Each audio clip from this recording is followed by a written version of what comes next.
O novo coronavírus trouxe muitos desafios para as famílias, principalmente para aquelas que vivem nas periferias.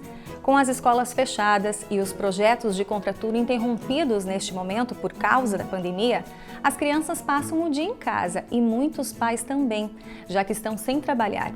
Diante desse cenário, o Instituto Padre Wilson Groh decidiu voltar às ações da rede para garantir que essas famílias tenham o suficiente para se alimentar e manter a higiene necessária durante este período. Esse é o assunto do Rede de Inclusão de hoje, que já está no ar.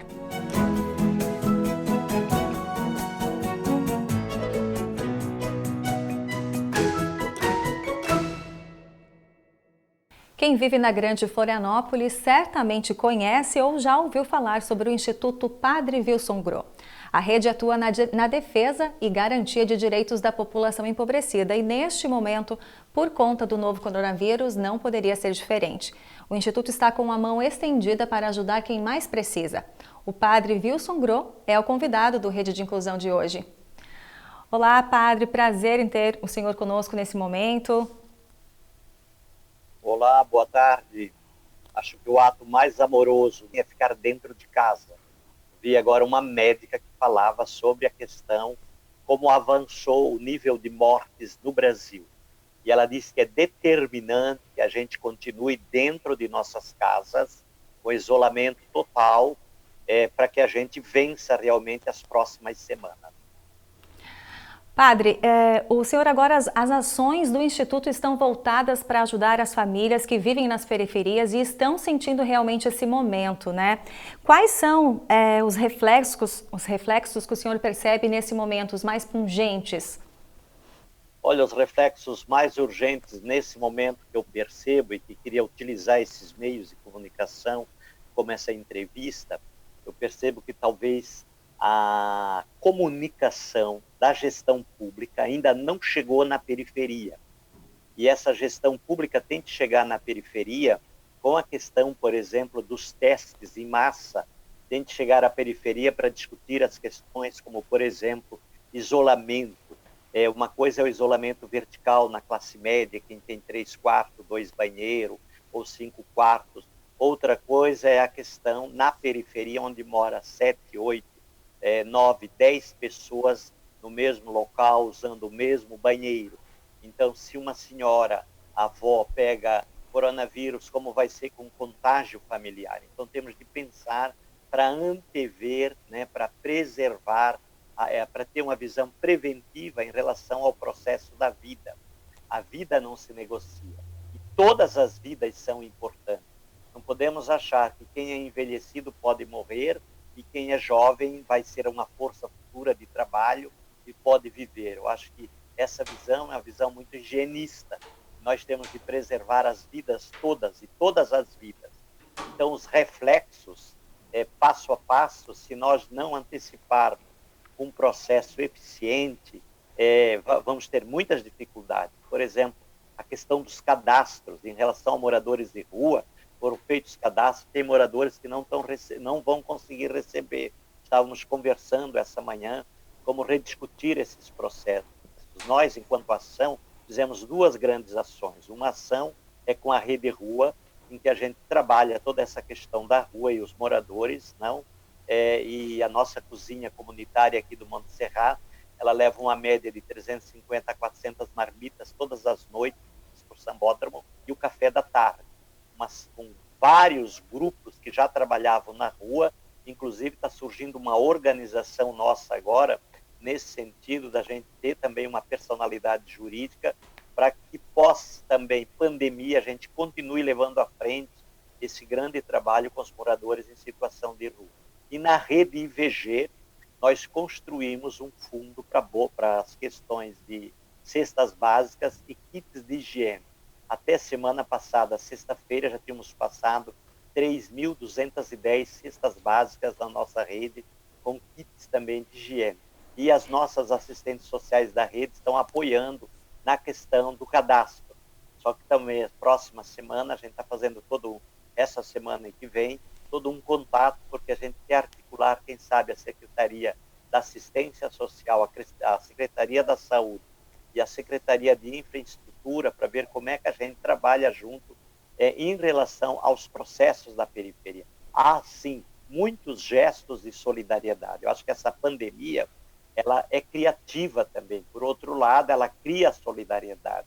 Só que temos de criar também uma solidariedade estrutural, uma solidariedade social, entende? Eu diria assim, estamos atentos, estamos prontos, estamos juntos, estamos trabalhando dieturnamente com todos os meios de tecnologia a partir de dentro de nossas casas para tentar realmente construir esse processo.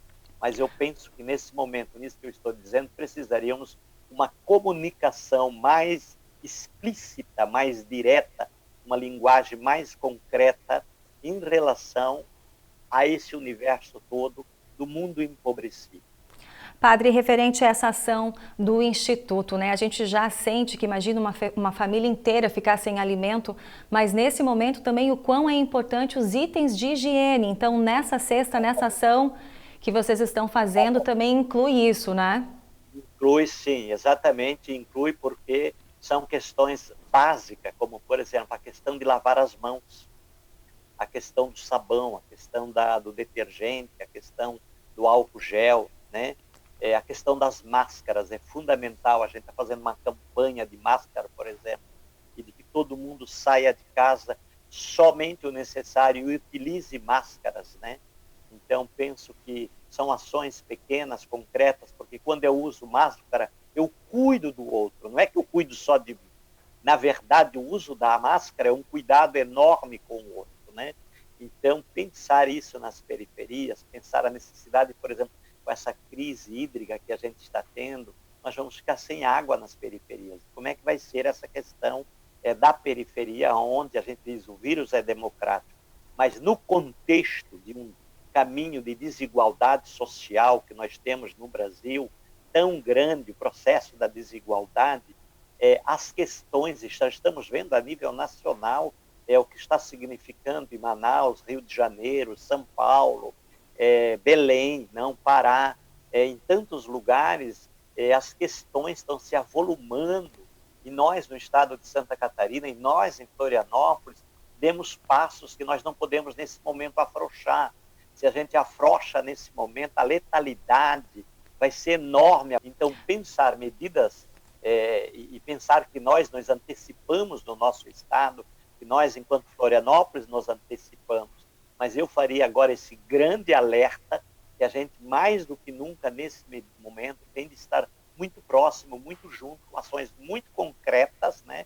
Muito reais, assim, no sentido da gente não perder pessoas. Eu acho que o objetivo é não perder pessoas, não negociar a vida, não desmerecer esse dom tão grande e não desmerecer o dom da vida dos envelhecidos, porque foram aqueles que produziram gerações, foram aqueles que nos deram alimento, aqueles que nos ensinaram, aqueles que são as nossas referências, os nossos fundamentos afetivos, nossos fundamentos coletivos, nossos fundamentos sociais, emocionais.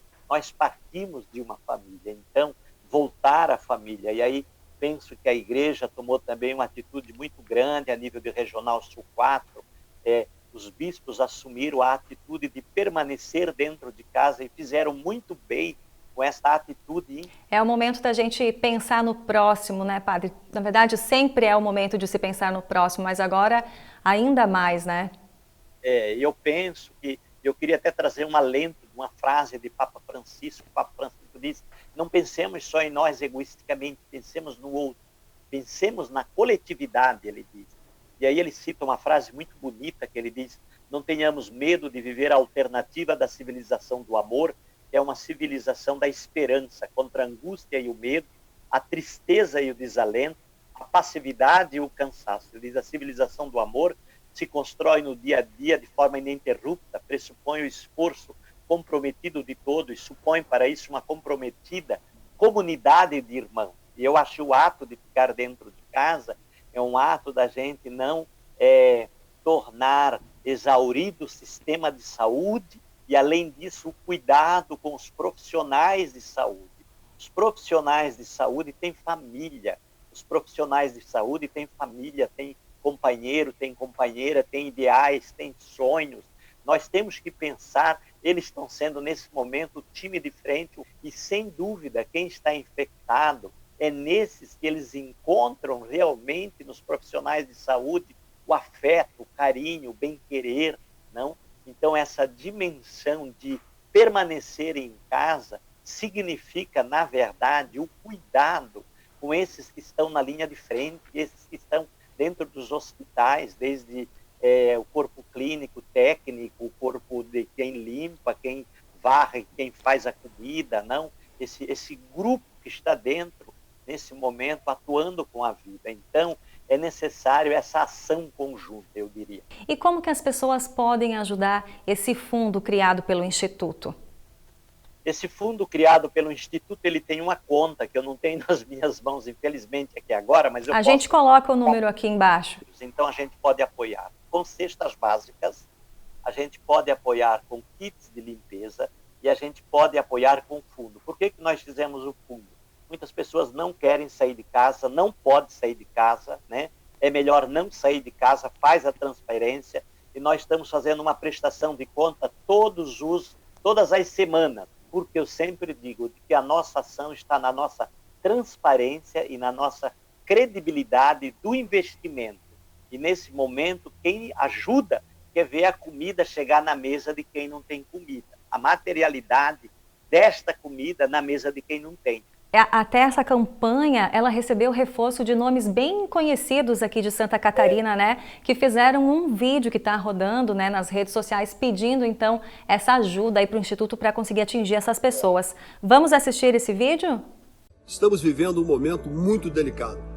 E mais do que nunca precisamos agir como um time. Todos temos sonhos e expectativas que vão precisar ser ajustados aos novos tempos. A confiança social deve ser o principal ativo das autoridades. E esse é o momento da gente agradecer vocês que estão lá fora por nós. Porque nós estaremos juntos até o final. Padre Wilson, então, esse vídeo mesmo prova que existem muitas pessoas aí querendo estender a mão, assim como o Instituto faz, né? Sim. Queria que o senhor falasse então para a gente desse apoio aí, o quão ele é importante e não só pessoas conhecidas como estão nos vídeos, né? Eu acho que todo mundo pode ajudar nesse momento. Eu acho que todo mundo pode ajudar nesse momento, cada um dando a sua contribuição, cada um dando o seu pequeno passo. Nós não precisamos dar muitos passos, entende? Basta a gente olhar para os lados e se conectar. Todo mundo tem celular, todo mundo tem uma lista de WhatsApp. Torne essa lista de WhatsApp uma lista positiva, uma lista de comunicação de entreajuda, de rede.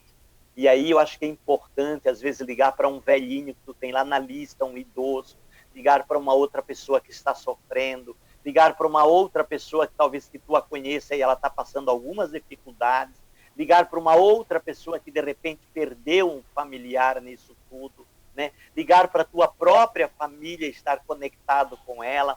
Por exemplo, eu tenho uma mãe de 97 anos que ficou privada da minha presença sexta passada do meu aniversário. Então, e teve dificuldade de entender isso. Só que a gente tem de fazer um ato extremamente amoroso, porque com 97 anos, nós, se queremos que ela viva mais 1, 2, 3 anos, devemos isolá-la nesse momento, sem dúvida nenhuma. Então, acho que usar os instrumentos que a gente tem, das plataformas, nós estamos fazendo muitas reuniões, usando tudo que essa tecnologia tem hoje, do ponto de vista de construir pequenas comunidades virtuais, construir grupos, fazer live, debates, comunicações, né? Mas esse senso profundo de olhar e de reconhecer e de cuidar das pessoas. Não vamos passar fake news, não vamos dizer coisas tolas no WhatsApp, porque muitas vezes, não sei se tu concorda comigo, esses WhatsApp só tem besteira. Vamos utilizar agora os instrumentos que a gente tem na mão para fazer coisas importantes, para dizer coisas importantes, para repassar só coisas importantes, para a gente poder salvar o planeta, salvar as pessoas do planeta. Essa é a nossa missão. Nossa missão, fundamentalmente, nesse momento, é humanitária. Então, desde pessoas que têm nome importante, ou aquela pessoa que está no anonimato, ela é tão importante, tanto quanto a outra. Não existe pessoa mais ou menos importante. Existem pessoas que estão dispostas. Eu vejo aqui na nossa cozinha comunitária, o anônimo de uma quantidade de pessoas que vem cozinhar de forma organizada, não aglomerada, toda tarde, de segunda a domingo, aonde saem essas marmitas. Esse é um gesto. E nós temos muitos gestos de solidariedade. A criatividade nessa pandemia, ela gerou solidariedade. Não percamos essa solidariedade gerada. Mesmo diante desta crise de pandemia, de saúde, desta crise política que a gente vive também, desta crise econômica, não perder a esperança, não perder a esperança. Conjugar todos os dias o verbo esperançar. Obrigada, Padre Wilson. Então eu acho que as palavras que ficam aí é amor, cuidado e esperança. Te agradeço de coração a oportunidade da gente poder se comunicar com a TVAL, que tem um enorme espaço também de audiência, e que talvez a gente possa chegar a canto que a gente não saiba, e com aquilo que tu dissesse, com uma palavra, a gente pode estimular uma pessoa a ir adiante. A gente que agradece. A gente que agradece, Padre Wilson. Obrigado. O Rede de Inclusão fica por aqui com essa mensagem, que você pare para pensar um pouquinho e estender a sua mão também ao próximo. Até o próximo programa.